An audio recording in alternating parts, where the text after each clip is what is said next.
Hola, soy el pastor José Luis Mares. Gracias por acompañarnos el día de hoy. Espero de todo corazón que el mensaje que verás a continuación sea de gran bendición para tu vida y te ayude a continuar con tu crecimiento espiritual. No te olvides que al final del mensaje le des un like y suscríbete al canal para que también puedas seguir recibiendo otros estudios que seguramente serán de ayuda para tu vida. También te pedimos que compartas con tus amigos este mensaje que vas a escuchar. Creemos que podría ser de bendición para muchas personas. Si te encuentras cerca del área de nuestra iglesia, te invitamos a participar en alguna de nuestras reuniones. Será un gozo para nosotros tenerte entre nosotros. Esperamos que sea de gran bendición todo lo que verás a continuación. Oramos por eso. Que Dios te bendiga. Capítulo 1.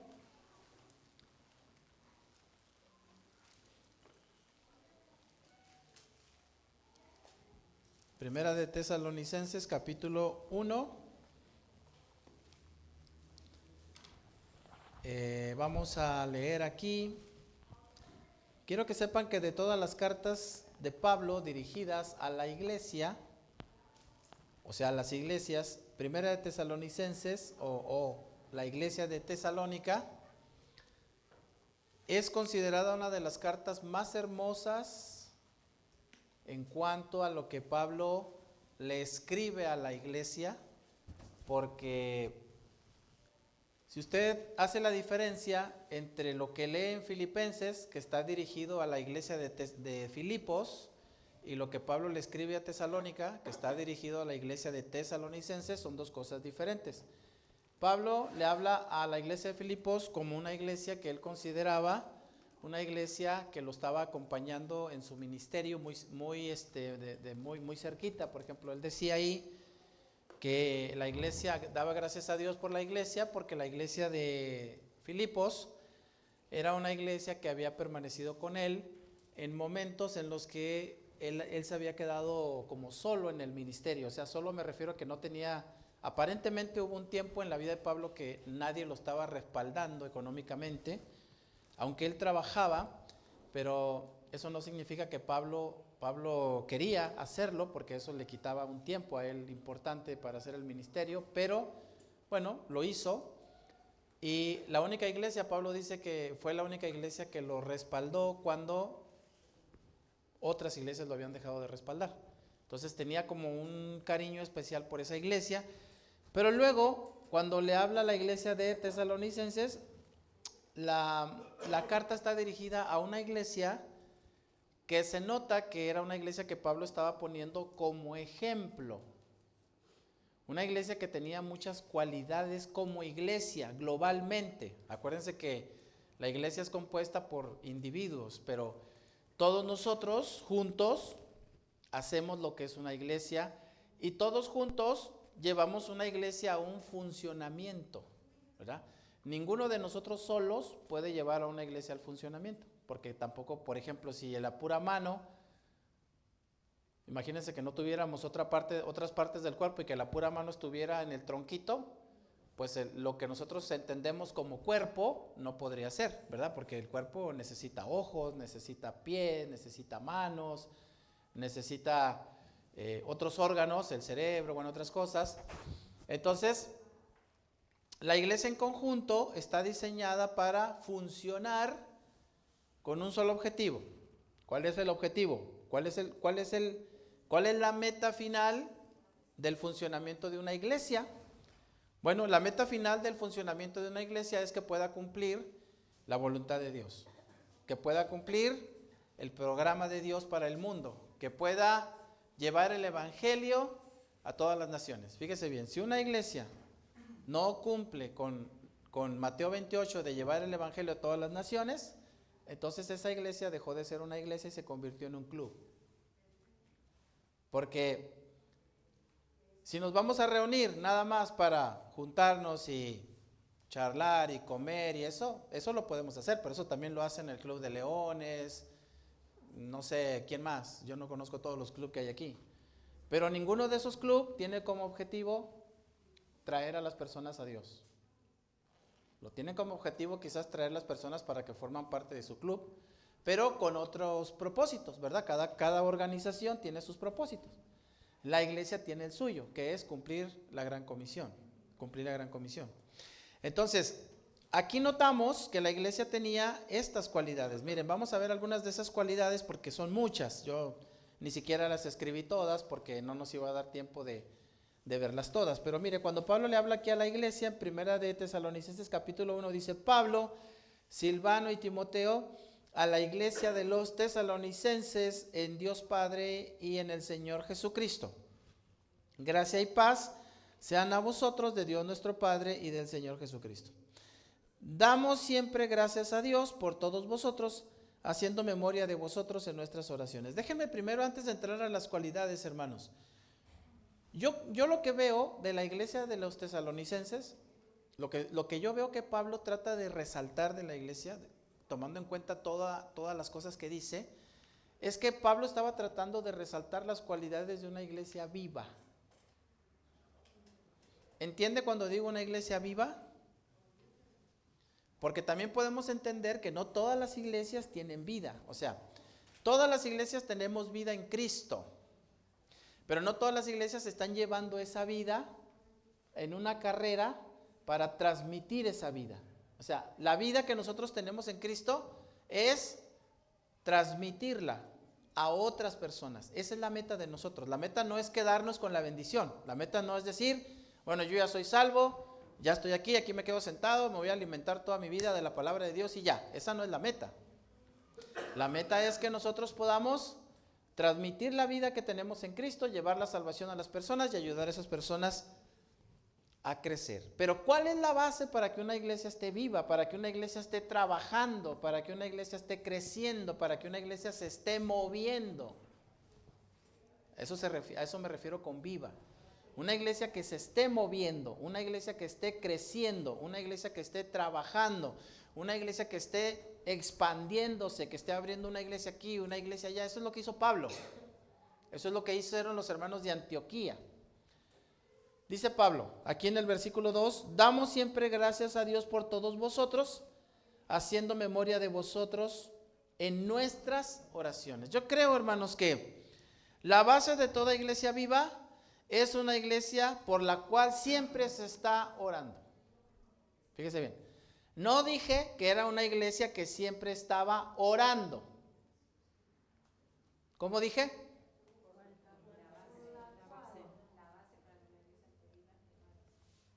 Es una iglesia por la que siempre se está orando. No dije una iglesia que siempre está orando, porque nosotros podemos orar por otros o por nosotros mismos.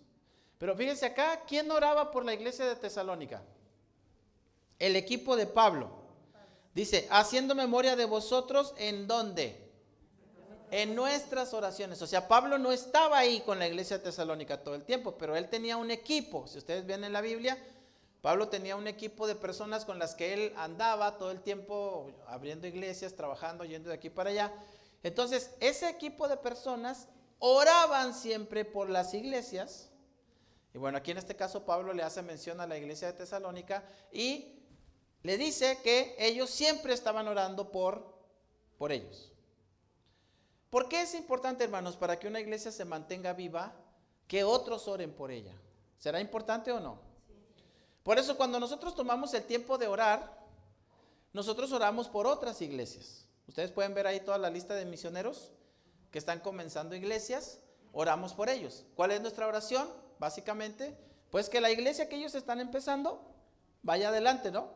Que alcance sus propósitos, que se puedan tener su templo, que puedan seguir evangelizando la ciudad, lo que estén haciendo y más adelante puedan inclusive quizás abrir otras iglesias. Esa es la idea por la que oramos. Pero, hermanos, ¿cuántos de ustedes se han tomado un tiempo verdadero para orar por esta iglesia, por su iglesia?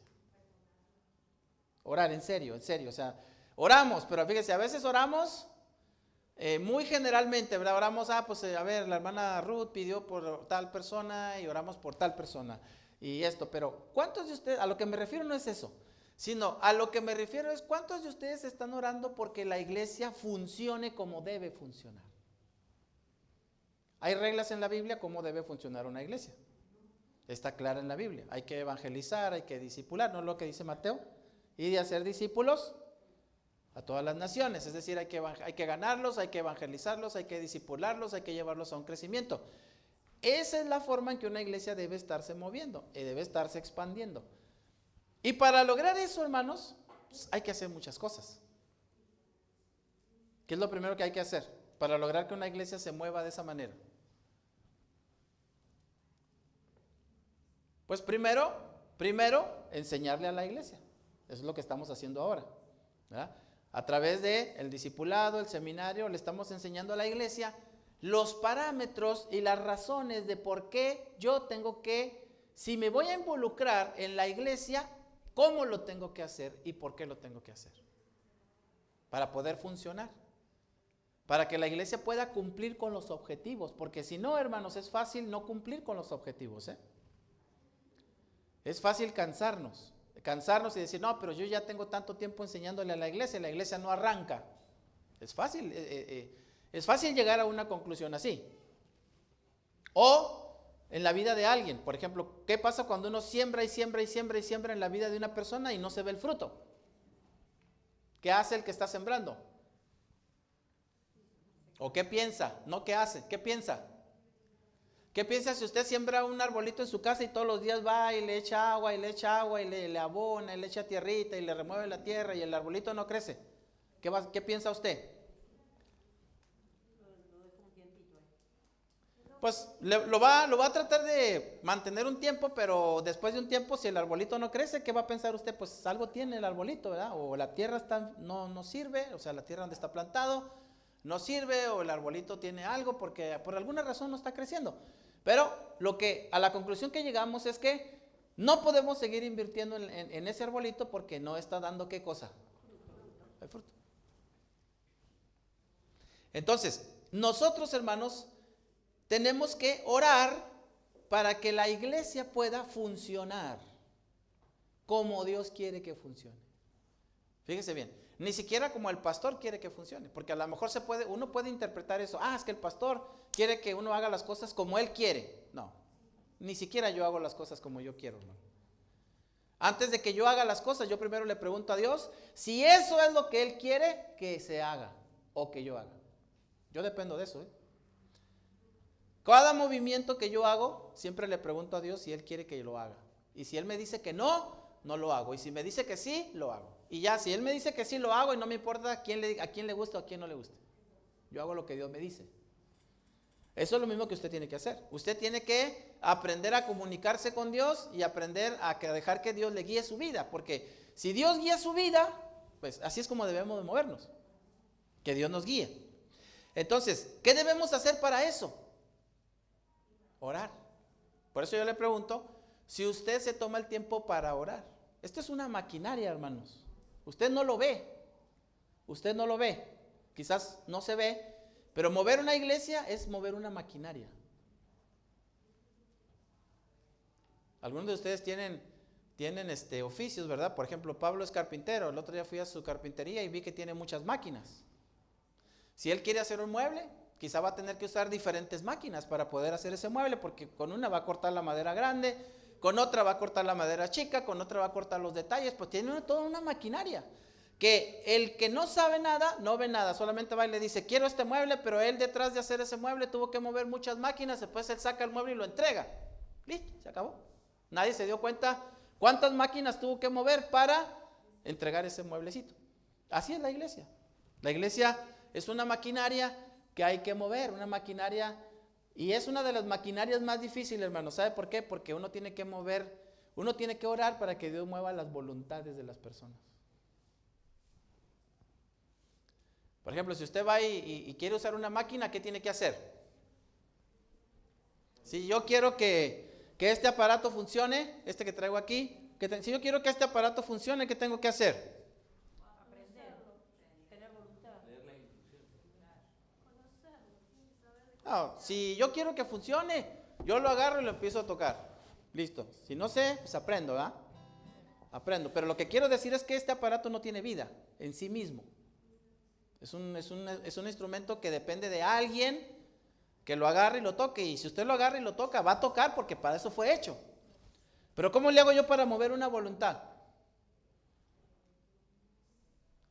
¿Acaso podría ir yo ahí con el hermano Valencia y jalarle un pie y agarrar un dedito y meterlo en la corriente? ¡Pum! Para que se encienda y comience a caminar. ¿Se podría hacer eso? ¿No? ¿Qué tengo que hacer? La relación personal. ¿Eh? La relación personal uno tiene que hacer. Uno lo que tiene que hacer es orar, enseñar la palabra de Dios, orar, que Dios mueva los corazones. Eso es lo que tenemos que hacer. No tenemos un enchufe de corriente, un switch que podemos prender para que se encienda el foco o se encienda el aparato. Qué fácil sería así. Que Dios pudiera conectarnos a un switch a la iglesia y que toda la iglesia se prendiera y a volar todos, ¿verdad? O sea, que fuéramos a hacer la voluntad de Dios. Pero no existe ese switch. Existe dentro de nosotros que se llama ¿cómo? Espíritu Santo. Pero Él es el único que puede mover las voluntades. ¿Y cómo trabaja el Espíritu Santo? Pues el Espíritu Santo va a trabajar de diversas maneras. Una de esas maneras es cuando nosotros oramos, cuando nosotros pedimos, ¿verdad? Cuando nosotros pedimos que se haga la voluntad de Dios. Entonces, por eso Pablo decía que él siempre oraba por la iglesia de Tesalónica. Ahora, fíjese, después que pasa que habla de su oración, versículo 3 dice: acordándonos sin cesar delante de Dios y Padre nuestro, de la obra de vuestra fe, del trabajo de vuestro amor y de vuestra constancia en la esperanza en el Señor Jesucristo. 3 cosas básicas, elementales, por las que hay que orar, que ocurran en la vida de toda iglesia. ¿Las puede detectar? ¿Cuáles? Siempre hablamos de esas 3 cosas. ¿Cuáles son? Dios, La fe, el amor la constancia. y la constancia en la esperanza. Son 3 cosas, fíjese bien, 3 cosas elementales por las que Pablo habla a la iglesia y le dice a la iglesia: me acuerdo de ustedes, me acuerdo sin cesar delante de Dios y Padre nuestro de 3 cosas que él veía que la iglesia estaba haciendo. Primero, habla de la obra de vuestra fe.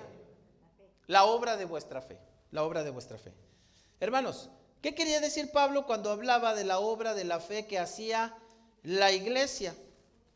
¿Es importante la fe en la vida de una iglesia?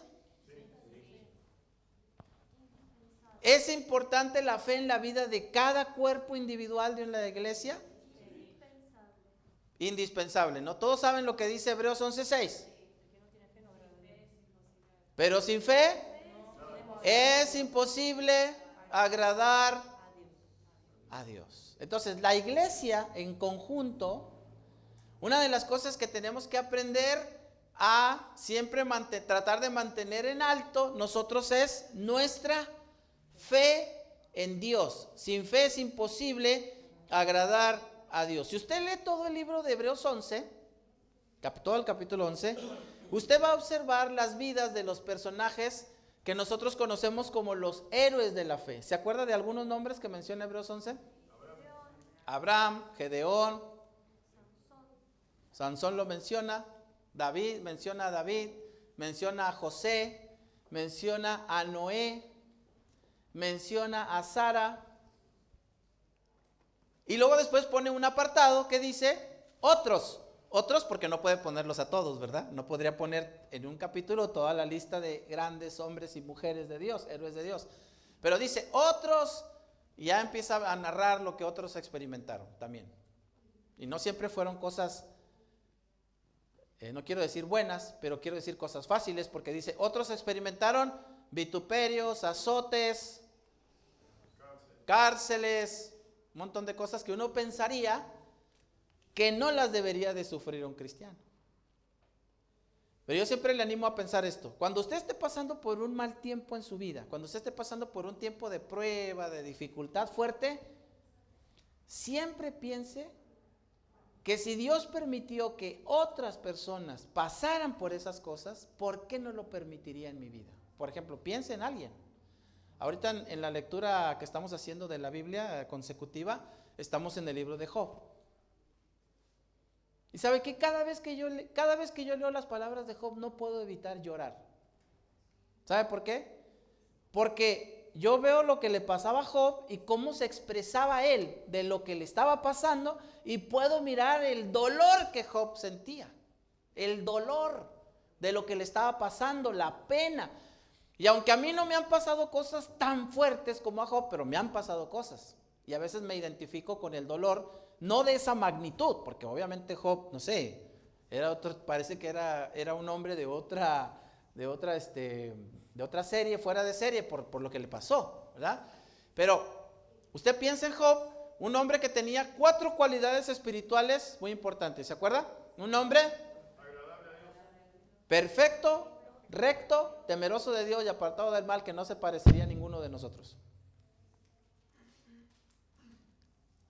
Pero aún así, Dios le permitió pasar por unas cosas tan feas a Job, que uno pensaría, ¿por qué? Jeremías, el profeta Jeremías, ¿no? Otro de los hombres que, Jeremías en Lamentaciones me parece dice, yo soy uno que he visto en mi vida el látigo de Dios. Así con esas palabras. He visto pasar por mi vida el látigo de Dios. Una cosa tremenda, escalofriante. Bueno, pero ¿qué pasó con esos hombres? Bueno, a pesar de lo que pasaron, salieron adelante. ¿Pero por qué salieron adelante? ¿Porque eran superhombres?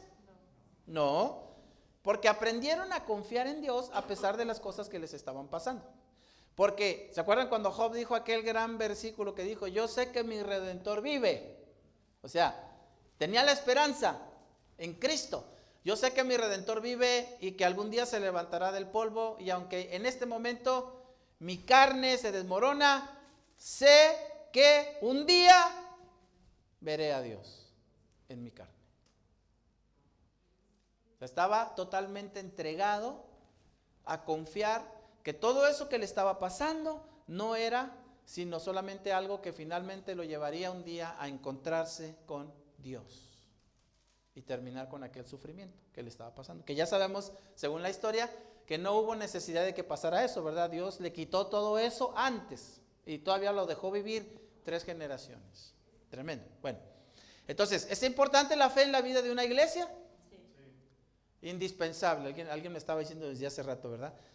Indispensable. La fe es la llave, hermanos, que abre todas las puertas. ¿Se acuerda lo que dice Mateo 17:20?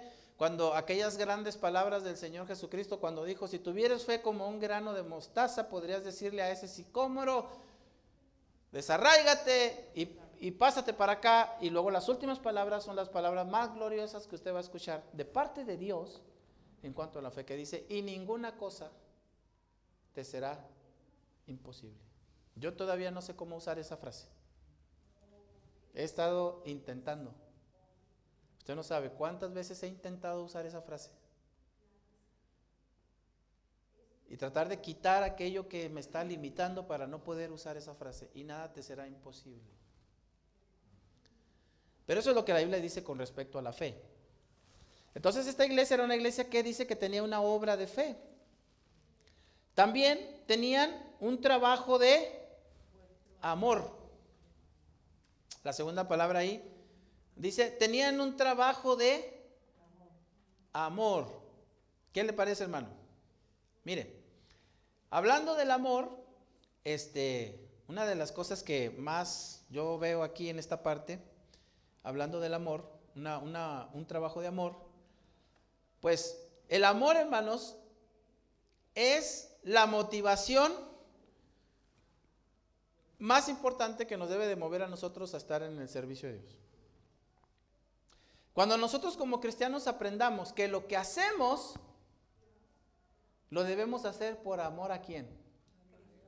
Si usted lo hace por amor al pastor, olvídese. Mejor no lo haga.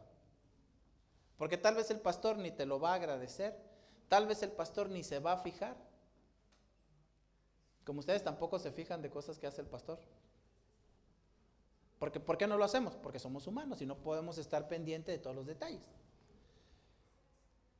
Pero si nosotros lo que hacemos para la obra de Dios, lo hacemos por amor a Dios, eso, hermanos, cambia todo el sentido de nuestra vida, de lo que hacemos.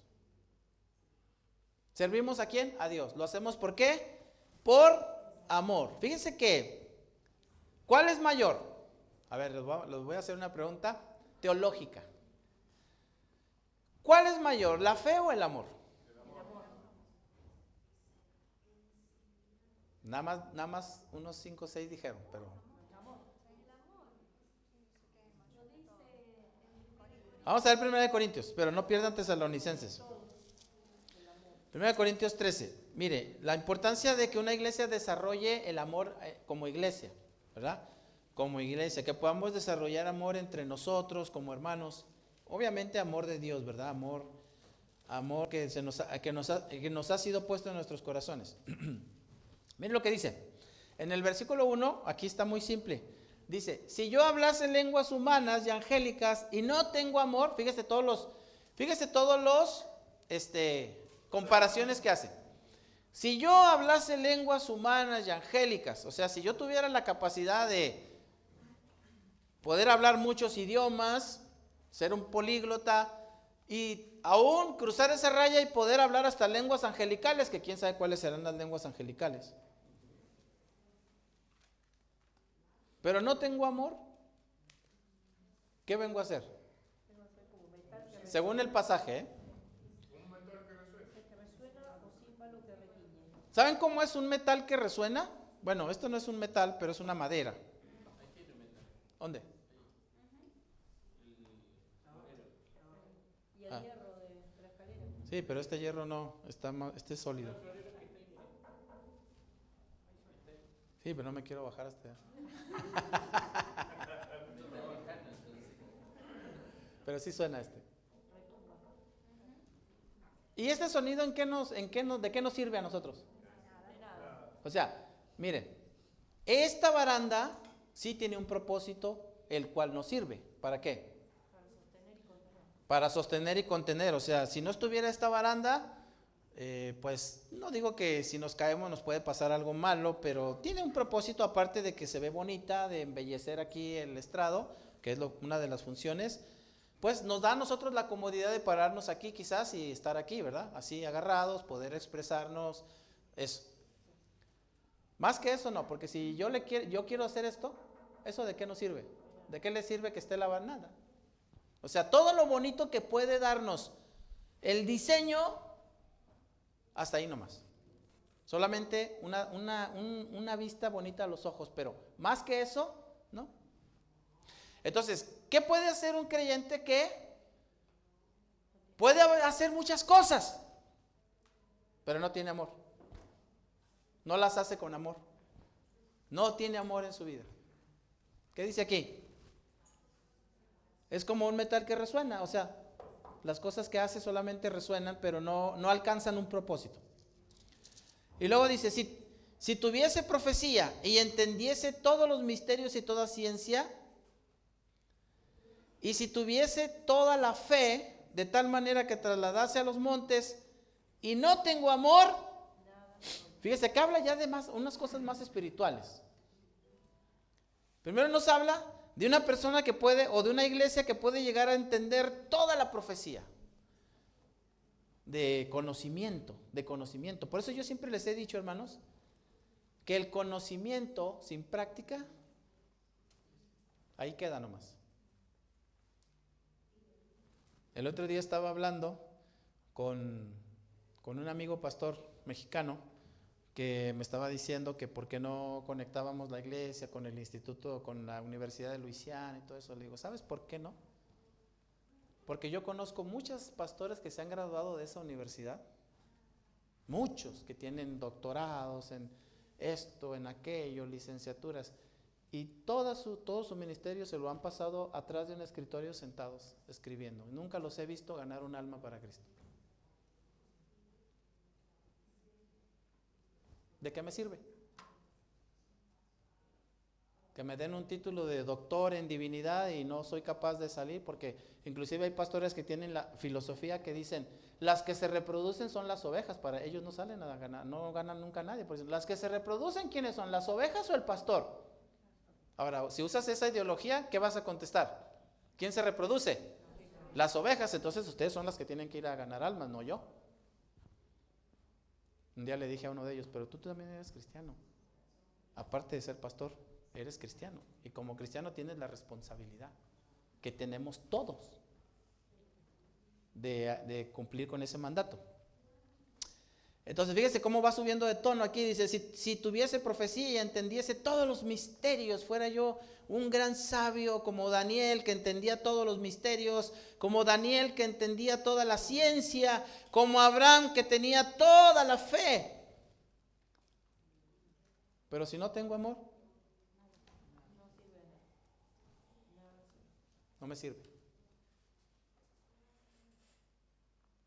Porque el amor, hermanos, es la parte más importante del carácter de Dios. Nosotros fuimos salvos por amor de Dios. Juan 3:16, porque de tal manera amó Dios al mundo. Pues uno siempre se pregunta, ¿por qué Dios no arregló esta situación de otra manera? O sea, la situación de la caída del hombre. Dios pudo haber pensado en alternativas, hermanos, de otras formas, de arreglar las cosas de otras formas. Sin embargo, Él prefirió amarnos y venir y dar su vida por nosotros. Sigamos en Tesalonicenses para terminar por hoy. Dice, 1 Tesalonicenses 1:3, y el trabajo de vuestro amor y vuestra constancia en la esperanza. Constancia. La tarea de la iglesia, una de las tareas más importantes de la iglesia, ¿sabe cuál es? No perder la esperanza en las promesas de Cristo. No perder la esperanza en las promesas de Cristo. No perder la esperanza en la promesa de su venida. ¿Viene Cristo pronto? Y si Cristo no viniera en el lapso que nosotros estamos vivos y llegáramos al día de nuestra muerte y Cristo no viniera, ¿estaría dispuesto a continuar con ese ánimo de seguir? Eso es algo que cada uno tiene que pensar. La iglesia no debe perder la esperanza de recibir la ayuda diaria de Dios.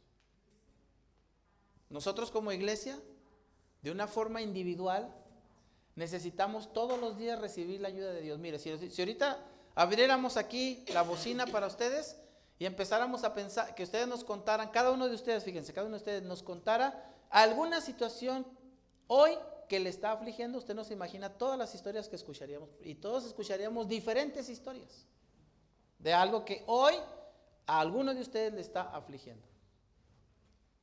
Bueno, yo les digo, no debemos de perder la esperanza de que Dios nos va a ayudar a cada uno de nosotros en lo individual, en las necesidades que tenemos, en los problemas que tenemos, en las dificultades que tenemos. No debemos de perder la esperanza de cumplir los propósitos de Dios como iglesia. ¿No se frustra un poco, hermano, usted cuando salimos como iglesia, después de haber salido este año, y ver que la gente no responde? O sea, vas y le tocas la puerta, la gente no abre, no sale. No es que uno se desanima por eso ya. Muchos de nosotros a esta altura ya no nos desanimamos, pero sí pensamos cómo quizás no hay tanto resultado como uno quisiera, ¿no? Que más gente escuchara, que más gente se... Pero así es, hermano, esa es la realidad. Pero fíjese bien, aunque quizás mucha gente de la que nosotros hemos tocado la puerta, hemos dejado un folleto y no vienen, de todas maneras Dios ha traído gente a la iglesia este año, ¿verdad? De otras formas, de otras formas. ¿Por qué? Porque así es Dios. Dios es fiel aunque nosotros somos infieles. Y Dios dice que Él bendice el trabajo de una iglesia. Fíjese bien, hay una ley universal. Dios tiene muchas leyes universales, pero una de las leyes de Dios con respecto al crecimiento es el labrador, para participar de los frutos, ¿qué tiene que hacer? Trabajar primero. Entonces, si nosotros trabajamos haciendo lo que podemos, no importa si no podemos cosechar el fruto que queremos, pero Dios se va a encargar de traer fruto. Así es Dios, así trabaja Dios, porque Dios bendice el trabajo de la iglesia. Si una iglesia se agazapa para atrás, se tira para atrás y dice, no, pues aquí vamos a estar predicando, el que quiera escuchar, que venga. O sea, si tomamos esa actitud y nos sentamos aquí a venir y solamente predicar y irnos bien contentos con la predicación, y no nos movilizamos de alguna manera, pues va a ser difícil que nuestra iglesia crezca. Va a ser difícil, porque dice la Biblia que Dios bendice el trabajo. Entonces, debemos, hermanos, de orar que la iglesia cumple sus propósitos. La meta de toda iglesia será ser usada por Cristo mientras estamos aquí en la tierra. En la tierra. Se los dejo para que piensen, porque esto es muy interesante. ¿Cómo llegó el evangelio a la iglesia de Tesalónica? No lo podemos ver hoy para que no nos da tiempo, pero lo veremos después.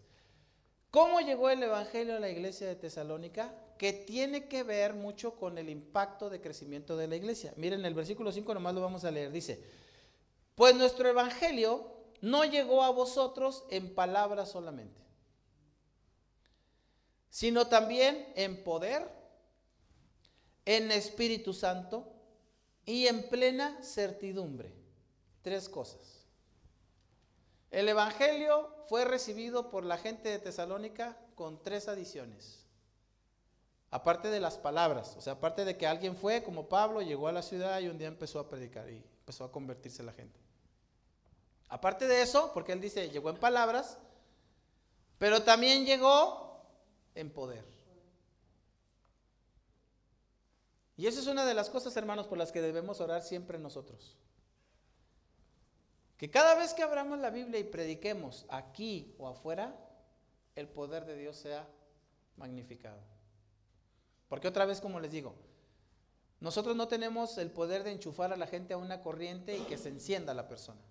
Aún hablando del mundo, no podemos llegar a su casa y, no sé, encenderle un arbolito para que le den ganas de escuchar el evangelio. No, ¿quién va a hacer eso? Dios. Entonces, que llegó en poder y luego dice que llegue en Espíritu Santo. Yo por mucho tiempo pensé, ¿a qué quería hacer Pablo referencia con que había llegado en el Espíritu Santo? Y no lo entendí, ¿sabe hasta cuándo? Hasta que entendí el ministerio del Espíritu Santo. Nomás vamos a leer el pasaje en Hechos 1, hermanos. Hechos 1. Nomás lo vamos a leer. Ya no hay tiempo para analizarlo mucho. Pero mire, cuando Cristo estaba por retirarse, después de que había resucitado, dice aquí en el versículo 4, cuando Cristo ya estaba despidiéndose, dice, y estando juntos, o sea, estando Cristo con esos 120 que estaban ahí, les mandó que no se fueran de Jerusalén, sino que esperasen la promesa del Padre, la cual dijo, oísteis de mí. Y aquí, si uno no se detiene a meditar en lo que el pasaje dice, no, se va a perder de una riqueza espiritual muy grande. ¿Por qué? ¿Cómo es que la iglesia de Cristo realmente puede lograr tener éxito? No es a través de la mano de ningún ser humano. A través que Dios le otorga el Espíritu Santo. Porque no tenemos ese poder nosotros, ni el pastor, ni los diáconos, ni los evangelizadores, ni los maestros. Nadie tiene el poder de hacer lo que Dios puede hacer. Cristo le dice a la gente, ustedes ya están aquí, ya estuvieron conmigo 3 años, ya me conocen, ya saben lo que hay que hacer. Pero no comiencen a hacerlo hasta que no venga la promesa del Padre. ¿Cuál era la promesa del Padre? ¿Cuál? Que enviaría al Espíritu Santo. Cuando el Espíritu Santo llega, o sea, cuando hace presencia ahí en el capítulo 2, ya ustedes ven esa historia, dice en el versículo 4, 2:4, y fueron todos llenos del Espíritu Santo y comenzaron a hablar en otras lenguas según el Espíritu les daba que hablase. O sea, fíjese, la diferencia que hizo la presencia del Espíritu Santo en los creyentes. Ellos estaban solamente orando en el monte, esperando. Cuando llegó el Espíritu Santo, Pedro se para, empieza a predicar. Y una de las primeras cosas que hace el Espíritu Santo que no hubiera podido hacer los discípulos solos, era que los discípulos empezaron a traducir el mensaje en 11 idiomas diferentes. Y ese día fueron salvos tantas personas, fíjese bien, de todas las naciones bajo la tierra. Uno pensaría que la gente que estaba ahí todos eran judíos. No, había gente, había judíos, pero había judíos que vivían en otro lado. Habían ido a una fiesta, la fiesta del Pentecostés, que se celebraba ahí. ¿Qué pasó con esos judíos que se convirtieron, que vivían porque aquí dice que había elamitas, que había de todas las naciones bajo el cielo, dice. Había de Frigia, de Egipto, de África. ¿Qué pasó cuando ellos recibieron el evangelio y después se volvieron a su tierra? Se fueron a predicar allá también. Lo que los puros 120 no hubieran podido hacer en años, el Espíritu Santo lo hizo en horas y en días. Así que cuando Pablo le dice a Tesalónica, el evangelio llegó a ustedes en el Espíritu Santo, en poder, en el Espíritu Santo, está hablando de la dirección a la que debe sujetarse una iglesia al control de la ayuda del Espíritu Santo. No a base de solamente razonamiento humano, hermano. Hay que orar mucho, hay que pedir mucho a la ayuda de Dios, la guía del Espíritu Santo, la dirección del Espíritu Santo, el poder del Espíritu Santo, para poder llegar al corazón de las personas, no solamente a la mente. Porque a cuánta gente usted le ha podido compartir, regalar un folleto y todo ha quedado acá en la mente de la gente.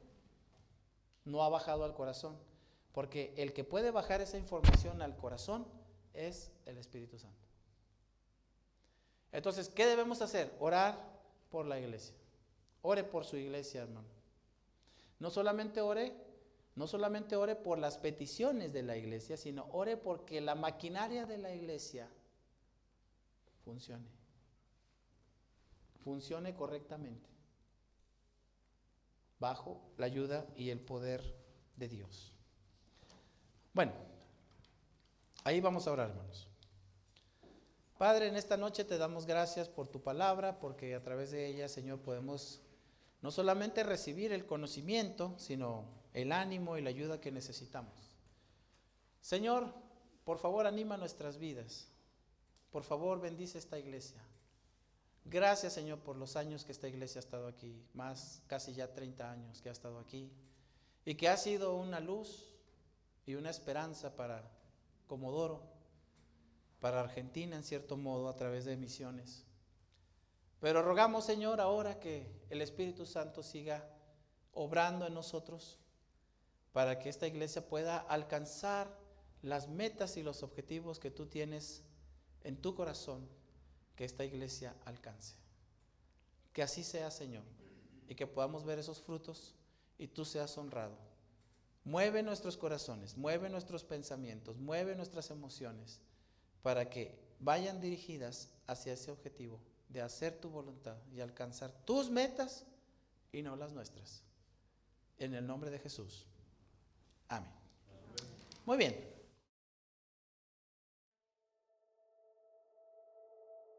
¿Te has preguntado qué va a pasar contigo el día de tu muerte? La Biblia nos enseña en Hebreos capítulo 9, versículo 27, que después de la muerte viene el juicio.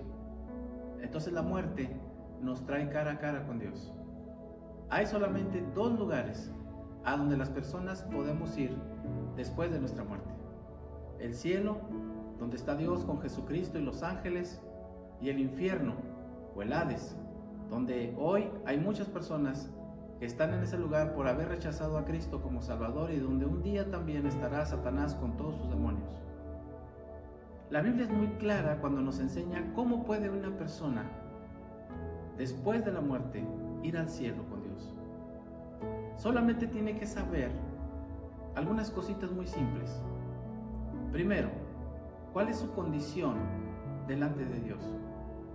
La Biblia nos enseña en el libro de Romanos capítulo 3 y versículo 23 que todos somos pecadores y que por causa del pecado estamos destituidos de la gloria de Dios. Es decir, no podemos tener acceso a Dios libremente porque somos pecadores.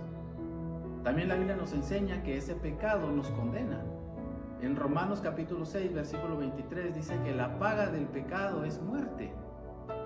Y en Apocalipsis capítulo 21 versículo 8 nos enseña que esa muerte es la muerte segunda, y que la Biblia reconoce y enseña que es el infierno, la condenación eterna. Así que si usted muriera hoy, sin haber hecho algo con el pecado con el que todos hemos nacido, indudablemente usted iría al infierno. Pero la buena noticia es que Dios ha hecho algo maravilloso para que toda la humanidad pueda ir al cielo con Él.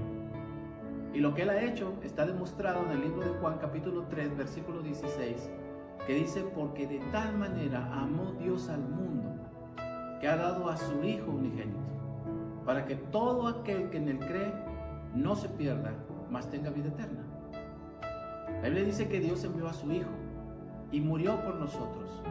Él fue ofrecido como un cordero sin pecado, limpio, y murió para darnos vida. Y ese mismo pasaje nos dice que todo aquel que en Él cree ya no se va a perder. Ampliando este punto, les digo que en Romanos 10, 9 y 10 dice que una persona tiene que aceptar a Cristo, tiene que invitar a Cristo a su corazón para que pueda ser su Salvador. ¿Le gustaría a usted en este día invitar a Cristo a que sea su Salvador? Lo único que usted tiene que hacer es hacer una oración y pedir a Dios que le perdone por el pecado con el que hemos nacido, y también que Cristo sea su Salvador. Si a usted le gustaría hacer esta oración y asegurarse que un día irá al cielo con Él, repita esta oración conmigo. Señor Jesús, yo reconozco que soy pecador. Te pido que me perdones por el pecado con el que he nacido. También quiero pedirte que vengas a mi corazón. Te abro mi vida, te acepto como mi Salvador y reconozco que tú eres el único camino provisto por Dios para poder ir al cielo. En el nombre de Jesús. Amén. Si usted hizo esta oración, quiero decirle que también Dios nos da la seguridad. En el libro de Juan capítulo 5 versículo 24 dice: de cierto te digo, el que oye mi palabra y cree al que me envió, tiene vida eterna. Escuche, tiene vida eterna y no vendrá a condenación, mas ha pasado de muerte a vida. No es algo que yo le prometo, es algo que la Biblia nos promete. Entonces, si usted ha invitado a Cristo Jesús a su vida, crea por fe que ahora Él es su Salvador y que Él, por su muerte y por su sacrificio, un día le llevará al cielo con Él. Si usted hizo de verdad esta oración, a nosotros nos gustaría poder ayudarle en su crecimiento espiritual. Si a usted le gustaría que nosotros le ayudáramos en su crecimiento, déjenos por favor una nota ahí en la página y nos pondremos en contacto con usted lo más pronto posible para seguir ayudándole cómo continuar su nueva vida en Cristo. Que Dios le bendiga.